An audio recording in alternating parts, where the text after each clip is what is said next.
let's bring Bo back in for this. Churchill, the young man. This is probably where I have the nicest things to say about Churchill, because he was a bit of a lad. He was a bit of he had a character as a young man. Didn't have moral responsibility yet. Yeah, tell us about some of his early exploits, because these are actually quite dashing. Oh, right, okay, yeah, as a younger man then. He was quite a cad at school, a little bit of a tearaway, some say. But yeah, he was in the cavalry. He went to Sandhurst and was in the cavalry. In those days, it was much more prestigious to be in the infantry, but he didn't quite make the cut for that. His father, Lord Randolph Churchill, was terribly disappointed he didn't make it into the infantry. Really? I would have thought the cavalry was a higher status. Yeah, but it wasn't back then, at that point. Okay. In the 1880s, would it have been?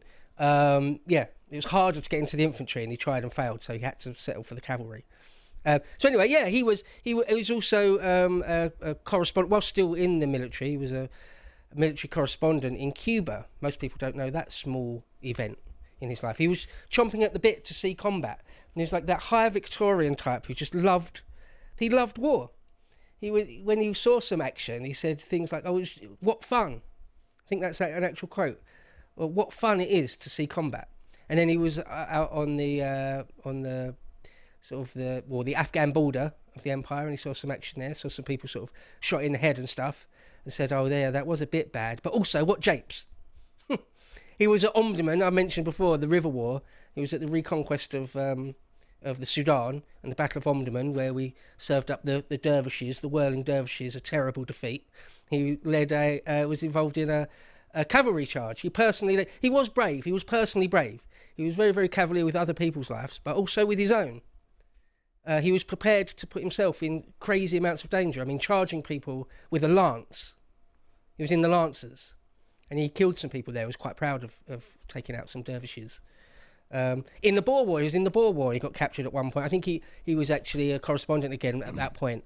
He got captured and sort of escaped. We talked about it in the. That's kind of how he made his name to begin with, didn't he? Because he was in this in this sort of prison, but I mean it wasn't like maximum security or anything. It was just like some building that had been sort of set out as a prison. It was, though, still deep behind enemy lines. It was in Boer country. He had to sort of hide himself away covertly in a train. It was, but it wasn't maximum security, because they just reasonably took the view that because it's in an enemy city, you know, deep out of enemy lines, that the level of guarding wasn't really needed to be utmost. And basically he spotted that there was a gap in the day where the guards weren't covering the front door, and so he just got up and walked out. He then had to...